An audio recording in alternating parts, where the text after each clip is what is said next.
Hello everyone, मैं Anita Thakur. Welcome to my YouTube channel. और आज हम लोग पढ़ने वाले हैं चैप्टर 5 क्लास 10th हिस्ट्री। ठीक है, जिसमें हम लोग पढ़ेंगे सेक्शन 4 ऑफ दिस चैप्टर, जिसमें हम बात करेंगे कि किस तरह से रीडिंग पब्लिक जो थी वो किस तरह से सामने आ रही थी, मतलब रीडिंग मानिया के बारे में पढ़ना हम लोग को। ठीक है, तो 17th और 18th सेंचुरी में देखा गया लिटरेसी रेट जो था वो बहुत तेज़ी से इंक्रीज़ हो रहा था, बढ़ रहा था। कहाँ पर? बहुत सारे यूरोपियन पार्ट्स में चर्चेस जो थे वहाँ पर जो अलग अलग तरह के डिनोमिनेशंस थे, जो मतलब सब ग्रुप्स जिनको हम लोग कहते हैं, एक रिलीजन के जो सब ग्रुप्स होते हैं, तो उन्होंने क्या करना शुरू कर दिया, स्कूल्स बनाना शुरू कर दिया विलेजेस में, लिटरेसी रेट को इंक्रीज़ करना शुरू कर दिया, पीजेंट्स को, आर्टिशंस को मतलब पढ़ाना शुरू कर दिया। और 18th सेंचुरी के एंड तक हम लोगों ने देखा बहुत सारे ऐसे पार्ट्स थे यूरोप के जहाँ पर लिटरेसी रेट जो था वो 60 to 80% जो था वो क्या हो गया, इंक्रीज़ हो गया। अब लिटरेसी रेट जो था वो इंक्रीज़ हो रहा था, स्कूल्स जो थे वो यूरोपियन कंट्रीज़ में क्या हो रहे थे, बढ़ रहे थे, लगाए जा रहे थे, स्कूल्स बनाए जा रहे थे। तो अब ये कि जो रीडिंग करने वाले लोग थे उनका एक हम बोल सकते हैं कि रोल बहुत ज़्यादा इंक्रीज़ हो गया। उसके बाद लोग जो थे वो चाहते थे कि हम लोग क्या करें, बुक्स को रीड करें। और प्रिंटर्स जो थे उन्होंने बहुत सारी बुक्स जो थी वो प्रोड्यूस करना स्टार्ट कर दिया, ताकि वो ये जो रीडिंग मानिया है, मतलब रीडिंग पब्लिक जो रीडिंग करना चाहती है उनकी डिमांड को फुलफ़िल करा जा सके। अब लोग जो थे अलग अलग तरह के पॉपुलर लिटरेचर को मतलब उन्होंने लिखना शुरू कर दिया, प्रिंट करना शुरू कर दिया, जिसकी वजह से अब न्यू मतलब ऑडियंस जो थी वो डे बाय डे उनके सामने आना शुरू हो गई, जो क्या कर रही थी, न्यू लिटरेचर की डिमांड कर रही थी। अब बुक सेलर्स जो थे उनको एम्प्लॉय करा गया, ताकि वो एज अ पेडलर घूम घूम कर क्या करें, मतलब फेरी लगाकर बुक्स को बेच सकें। कहाँ पर? विलेजेस में। और साथ में वो क्या कर सकें, छोटी छोटी बुक्स लेके जाते ताकि उनको सेल कर सकें। और बताया गया यहाँ पर जो एल्मेनेक थे, मतलब जो एक हम लोग बोल सकते हैं एनुअल एस्ट्रोनॉमी से रिलेटेड जो भी वो बनाया जाता है, मतलब एक पब्लिकेशन होती है एनुअल, उसको मतलब लिखा जाता है एस्ट्रोनॉमिकल डेटा को, जिसमें सन के बारे में, मून के बारे में, फुल टाइड्स, इक्लिप्स के बारे में टाइमिंग मेंशन होती है। तो अब ऐसी वाली बुक्स जो थी उनको क्या करना शुरू कर दिया, उन्होंने मतलब एज अ कैलेंडर उन्होंने ये चीज़ें सारी इंसर्ट करना स्टार्ट कर दिया। और साथ ही साथ बैलेड्स बनना शुरू हो गए। ठीक है, फॉल्क टेल्स बनना शुरू हो गई। ये सारी चीज़ें हमारे पास अब प्रिंटेड मटेरियल में आना शुरू हो गई थी। और कुछ और भी ऐसी फॉर्म्स थी जिसमें रीडिंग जो थी वो बहुत ज़्यादा मैटर करती थी, मतलब बहुत ज़्यादा इम्पोर्टेंट होती थी, लाइक इंटरटेनमेंट के लिए। ठीक है, और उसके बाद ये जो ऑर्डिनरी रीडर्स थे उनके लिए भी ये कहीं ना कहीं बहुत ज़्यादा प्रॉफिटेबल थी, और कहीं ना कहीं उनको नॉलेज मिल रहा था। उसके बाद यहाँ पर बताया गया इंग्लैंड में पैनी चैप बुक्स जो थी उनको पेटी पेडलर्स के द्वारा, मतलब जिनको चैपमैन कहा जाता था, उनके द्वारा उनको सेल करा जाने लगा। दैट मीन्स कि इंग्लैंड में पैसे कमाने के लिए चैप बुक्स क्या होती हैं, छोटी छोटी बुक्स होती हैं जिनमें 4 से 6 पेजेस होंगे या ज़्यादा पेजेस भी हो सकते हैं। उनमें कुछ मतलब जो कि पॉकेट बुक्स होती हैं, सिंपल सी बात। ठीक है, तो उनको क्या करते, छोटे छोटे जो मतलब पेडलर्स होते, जो स्मॉल स्केल में सेलिंग का काम करते, उनको दी जाती। और उन जो इन चैप बुक्स को लोग बेचते थे उनको चैप मैन कहा जाता था। वो थोड़े पैसों के लिए इन बुक्स को बेचते थे, थोड़े कम पैसों में ही इन बुक्स को बेच देते थे। इवन इन बुक्स को पुअर पॉपुलेशन जो थी वो भी इजीली क्या कर सकती थी, बाय कर सकती थी, खरीद सकती थी। अब फ्रांस में क्या हुआ, बिलोथिक ब्लू जो थी वो कौन थी, एक मतलब एक वहाँ का राइटर ही हम लोग बोल सकते हैं।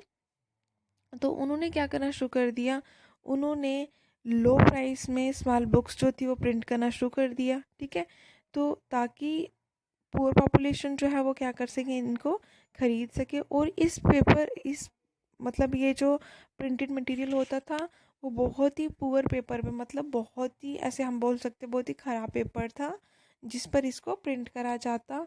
और एक ब्लू कलर का चीप सा, बहुत ही मतलब हम लोग बोल सकते हैं कम दाम में मिलने वाला एक कवर होता था, जिसको इस मतलब बुक ये जो पट्टी छोटी छोटी बुक्स होती थी, चैप बुक्स होती थी, उनको कवर किया जाता। उसके बाद यहाँ पर रोमांसिस के जो होते थे पेजेस, उनको 4 से 6 से पेजेस में लिखा जाता, और बहुत ज़्यादा जो हिस्ट्रीज होती थी, स्टोरीज होती थी पास्ट से रिलेटेड, उनको भी छापा जाता, मतलब प्रिंट करा जाता।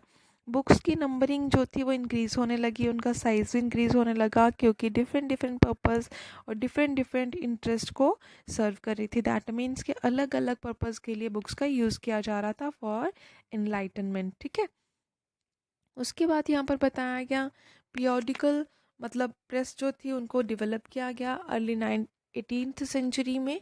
ठीक है, जिसमें ये देखा गया कि बहुत ज़्यादा इंफॉर्मेशन जो थी उसको कंबाइन किया गया, जैसे कि करंट अफेयर्स हो गए, इंटरटेनमेंट हो गया। ठीक है, अब न्यूज़पेपर्स जो थे और जर्नल्स जो थे उनको कैरी किया जाता इंफॉर्मेशन पर्पसेस के लिए, और उनमें किन चीज़ों के बारे में इंफॉर्मेशन होती, उनमें वॉर से रिलेटेड इंफॉर्मेशन होती, ट्रेड से रिलेटेड, और साथ ही साथ कि कौन कौन से प्लेसेस जो है वो क्या कर रहे हैं, डेवलपमेंट कर रहे हैं। ठीक है, उसके बाद यहाँ पर बताया गया है कि कुछ ऐसे आइडियाज़ थे जो साइंटिस्ट और फिलोसोफर्स के द्वारा जो है वो कॉमन पॉपुलेशन तक पहुँचाए जाने लगे, मतलब जस्ट बिकॉज ऑफ प्रिंट। ठीक है, अब साइंटिस्ट के साथ जाके ये लोग बात करते, और साथ ही साथ फिलोसोफर्स की फिलोसफीज़ को भी इन्होंने प्रिंट करना स्टार्ट कर दिया।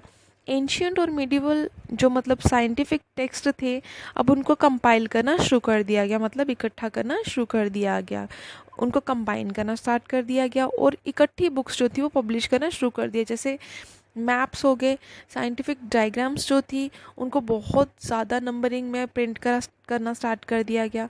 साइंटिस्ट थे उस टाइम पर इसैक न्यूटन, ठीक है, जिन्हें फर्स्ट लॉ ऑफ मोशन वगैरह वगैरह दिए थे, वो एक मैथमेटिशियन भी थे, फिजिस्ट भी थे। ठीक है, तो उन्होंने बहुत ज़्यादा डिस्कवरीज के बारे में मतलब पब्लिश करवाया, प्रिंट करवाया। ठीक है, तो उस टाइम पर बोला गया कि बहुत ज़्यादा साइंटिफिक माइंडेड रीडर्स जो थे उन पर बहुत प्रभाव पड़ा, मतलब उनको मतलब किसी भी तरह की हम बोल सकते हैं कि स्टडी करने में कोई ज़्यादा डिफ़िकल्टी नहीं आई, क्योंकि उस टाइम पर उनके पास एक साइंटिफिक टेक्स्ट जो था वो उनको प्रोवाइड हो रहा था।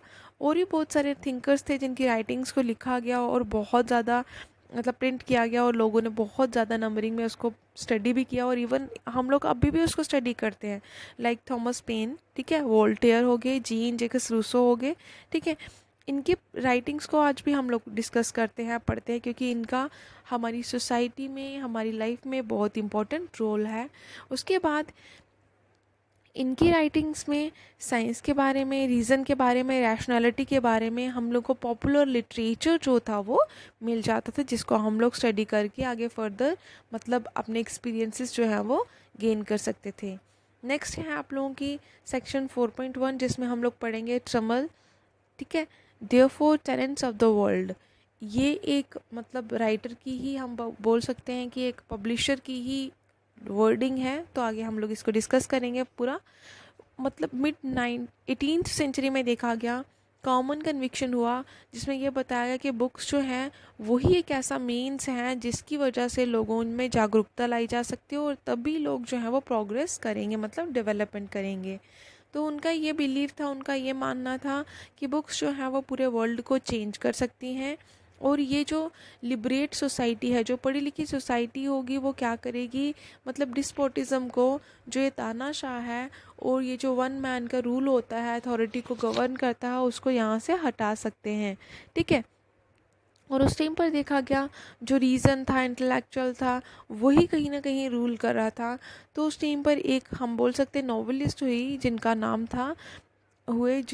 था लुइस सबस्टाइन मर्सियर। ठीक है, तो उन्होंने 18th सेंचुरी में क्या करना शुरू कर दिया, वो फ्रांस से बिलोंग करती है। उन्होंने डिक्लेयर किया कि प्रिंटिंग प्रेस जो है वो बहुत इम्पॉर्टेंट, एक बहुत पावरफुल इंजन है, जो किसकी तरफ मूव कर रहा है, प्रोग्रेस की तरफ, जिसकी वजह से पब्लिक ओपिनियन जो है वो बिल्ड हो रहा है, और कहीं ना कहीं डिस्पोटिज्म जो है उसको हटाया जा सकता है just because of printing press. ठीक है, और बहुत सारे मतलब नॉवेल्स थे मर्सियस के, ठीक है, जिसने बहुत सारे हीरोज़ को ट्रांसफॉर्म किया जस्ट रीडिंग करके, ठीक है। बहुत से लोग जब इसके नॉवेल्स को पढ़ते और पढ़ने के बाद उनका लाइफस्टाइल जो था वो टोटली ट्रांसफॉर्म हो गया और उन्होंने क्या करना शुरू कर दिया, बुक्स को बहुत इंटरेस्टिंगली स्टडी करना स्टार्ट कर दिया और साथ ही साथ पूरा वर्ल्ड जो था उसमें बुक्स ही बुक्स, मतलब और कोई बुक्स ही नहीं मिल रही थी, इन्हीं के बुक्स को स्टडी करते थे वो लोग, क्योंकि प्रॉपर इनलाइटमेंट जो थी वो हो रही थी।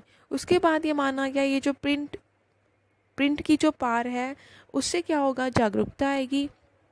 और कहीं ना कहीं ये जो तानाशाह सिस्टम चल रहा है, जो एक मोनार्कियल रूल है, टेरनी चल रही है, फॉर्म ऑफ गवर्नमेंट जो कि हमारे लिए वेलफेयर स्कीम्स नहीं बनाती है, उसको यहाँ से डिस्ट्रॉय कर सकता है।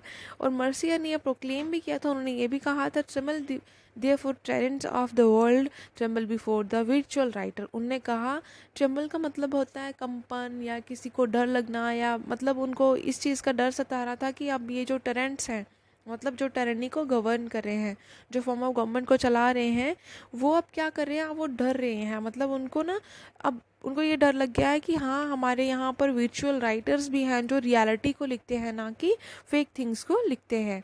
उसके बाद सेक्शन है हमारे पास 4.2 print culture and the French revolution.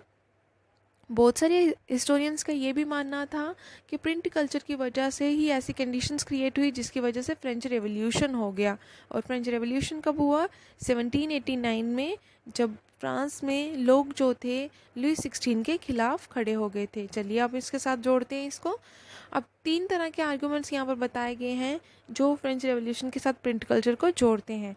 First of all बताया गया है प्रिंट जो था वो पॉपुलराइज हो रहा था, उसकी वजह से क्या हो रहा था, इनलाइटनमेंट जो थी वो हो रही थी, मतलब लोग जो थे वो अलग अलग थिंकर्स की स्टडी कर रहे थे, अलग अलग थिंकर्स के पॉइंट ऑफ व्यूज़ को पढ़ रहे थे, जिसकी वजह से उनका माइंड जो था वो भी खुद के ओपिनियंस देने के लिए अब एबल्ड हो चुका था।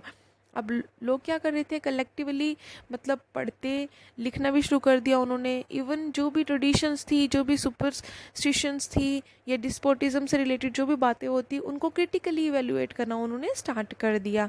अब वो ये भी आर्ग्यू करते कि हम लोग को क्या करना है, जो भी रीजंस हैं, मतलब कहीं ना कहीं ये जो रूल चल रहा है वो हमारी कस्टम्स वगैरह इनके अकॉर्डिंगली नहीं चल रहा है।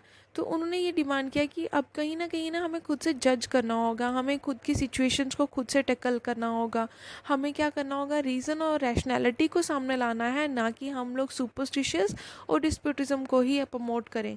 चर्च जो था, यहाँ पर बताया गया, उन्होंने क्या करना शुरू कर दिया, जो चर्च की अथॉरिटी थी उसको उन्होंने मतलब ब्लेम करना शुरू कर दिया कि डिस्पोटिक पावर जो है स्टेट में वो चर्च के द्वारा ही गवर्न करी जा रही है। क्लर्जी आप लोगों को पता ही होगा ना, इन स्टैंडर्ड में हम लोग पढ़ के आए ऑलरेडी, ठीक है। तो उन्होंने कहा कि हम लोग को क्या करना है, ये जो स्टेट लेजिटिमेसी है उसे इरोड करना, यहाँ से हटाना है, एक सोशल ऑर्डर लाना है जो कि ट्रेडिशन के अकॉर्डिंगली होगा, मतलब कि एक ऐसा ऑर्डर लाया जाए, एक ऐसे लॉज और रेगुलेशंस लगाए जाएं जो कि सोसाइटी के लिए बेनिफिशियल हों, मतलब सोसाइटी के वेलफेयर के लिए हों। और वोल्टेयर और रूसो की जो राइटिंग्स थी उससे लोग बहुत ज़्यादा प्रभावित हुए थे और उन्होंने इनकी बुक्स पढ़ी, उनके सारे वर्क्स भी पढ़ना शुरू कर दिया। अब लोगों की मतलब जो आंखें थी वो प्रॉपरली खुल गई थी और वो प्रॉपरली ना क्वेश्चनिंग कर सकते थे, क्रिटिकली इवेलुएट कर सकते थे, रैशनैलिटी को वो मतलब देख रहे थे, ठीक है। सेकेंड पॉइंट बताया गया, प्रिंट एक ऐसा न्यू कल्चर आ गया था जिसमें क्या चीज़ें थी, डायलॉग थे, डिबेट्स थी, जो कि मतलब ट्रेंडिंग इश्यूज थे उनके बारे में बातचीत कर सकते थे। जितनी भी वैल्यूज़ थी, नॉर्म्स थे, इंस्टीट्यूशंस थे, ठीक है, उनको रीवैल्यूएट किया गया कि कौन से नॉर्म्स हमारे लिए बेनिफिशियल हैं और कौन से नॉर्म्स हमारे लिए मतलब अनप्रॉफिटेबल हैं, ठीक है। और उनको डिस्कस किया गया, लोगों का ओपिनियन लिया गया, लोगों को पार के बारे में अवेयरनेस प्रोवाइड करी गई कि पार होती क्या, उसको कैसे यूज़ किया जाता है और क्यों यूज़ किया जाता है, और सिटीजन्स का एक रूलर के प्रति क्या दायित्व है, उनकी क्या ड्यूटी है, ठीक है। और क्वेश्चनिंग होना शुरू हुआ, आइडियाज़ और बिलीव्स जिनकी ज़रूरत थी अब वो कहीं ना कहीं सामने आ रहे थे, जस्ट बिकॉज क्योंकि लोग जो थे अब वो थोड़ा अवेयर हो चुके थे, ठीक है। अब प्रिंट कल्चर जो था उसके अंदर न्यू आइडियाज़ जो थे वो स्प्रेड हो रहे थे। कहने का ये मतलब है कि सोशल रेवोल्यूशंस जो थी वो हो रही थी, चाहे वो रशिया हो, फ्रांस हो या इवन इंडिया की भी हम लोग बात कर सकते हैं।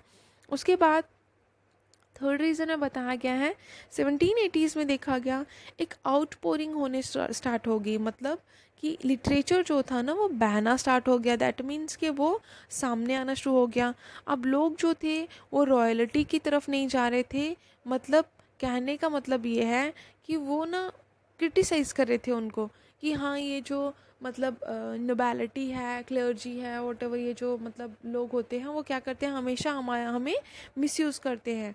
तो उन्होंने क्या करना शुरू कर दिया, क्वेश्चनिंग प्रोसेस को मतलब स्टार्ट कर दिया, जिसकी वजह से एक सोशल ऑर्डर को लाया जा सके। कार्टून्स, कैरिकेचर्स वगैरह हो गई, जो ये मेन चीज़ें थी उस टाइम पर यूज़ करी जाने लगी मोनार्की को मतलब एक राइट पाथ पे लाने के लिए। और कहा जाता है कि वहाँ पर सेंसनल प्लेसेस के लिए कॉमन पीपल जो थे वो बहुत ज़्यादा हार्डशिप को मतलब हार्डशिप से सफ़र होते थे, मतलब कि वो बहुत ज़्यादा उनसे काम करवाते, उनको वेजेस बहुत कम देते, बहुत ज़्यादा अननेसेसरी वर्क करवाया जाता। और लिटरेचर की वजह से क्या हुआ, जो भी आइडियाज़ थे वो सर्कुलेट होना शुरू हो गए। अंडरग्राउंड जो भी पॉइंट ऑफ व्यूज़ थे वो भी मतलब उभर के सामने आना शुरू हो गए। मतलब कहने का ये मतलब है कि मोनार्की के अगेंस्ट सेंटिमेंट जो थे वो उभर के सामने आना स्टार्ट हो गए। तो उसके बाद यहाँ पर बताया गया कि कुछ और भी आर्ग्यूमेंट्स थे, जैसे कि अब कोई भी डाउट नहीं होना चाहिए ना कि हाँ प्रिंट कल्चर किस तरह के आइडियाज़ को स्प्रेड करने में हेल्प करा था। लेकिन यहाँ पर एक और चीज़ आपको याद रखनी कि सिर्फ वो मतलब उन आइडियाज़ को रीड ही नहीं किया जाता, एक just a kind of literature, वो एक लिटरेचर था जिसको बहुत देर से दबा के रखा गया था, ठीक है। और उसके बाद अगर ये आइडियाज़ को रीड ना किया जाता जैसे वोल्टेयर और रूसो के, तो कहीं ना कहीं हम लोग ये बोल सकते हैं जो चर्च का प्रोपोगंडा था, मोनार्कियल रूल था, उसको कभी भी एक्सपोज ही नहीं किया जाता, ठीक है। और मतलब जितना डायरेक्टली हम रीडिंग की वजह से इन्फ्लुएंस होते हैं या किसी चीज़ के बारे में, उतना हम किसी की कही सुनी पर इतना बिलीव नहीं करते हैं। तो ये तो टोटली एक्सेप्टेंस था कि आइडियाज़ जो थे उनको प्रॉपरली एक्सेप्टेंस दिया गया और बाकी वालों के आइडियाज़ को रिजेक्शन मिला। मतलब जो नोबैलिटी थी, क्लर्जी थी और हम लोग बोल सकते हैं जो किंगडम से, उनके आइडियाज़ को रिजेक्शन मिला और खुद के जो आइडियाज़ थे उनको एक्सेप्टेंस मिला। मतलब खुद से हम लोगों ने सोचना स्टार्ट कर दिया था। उसके बाद बहुत सारी चीज़ों को अलग अलग तरह से इंटरप्रेट करा जाने लगा, उनके साथ हम लोग बोल सकते हैं कि उनके मेरिट डिमेरिट को डिस्कस करा जाने लगा। प्रिंट ने सिर्फ और सिर्फ शेप ही नहीं किया हमारे माइंड को, लेकिन उन्होंने हमें सोचने का भी एक अलग तरीका जो था वो बता दिया था। I think it's enough for today. Thanks for listening and stay blessed always.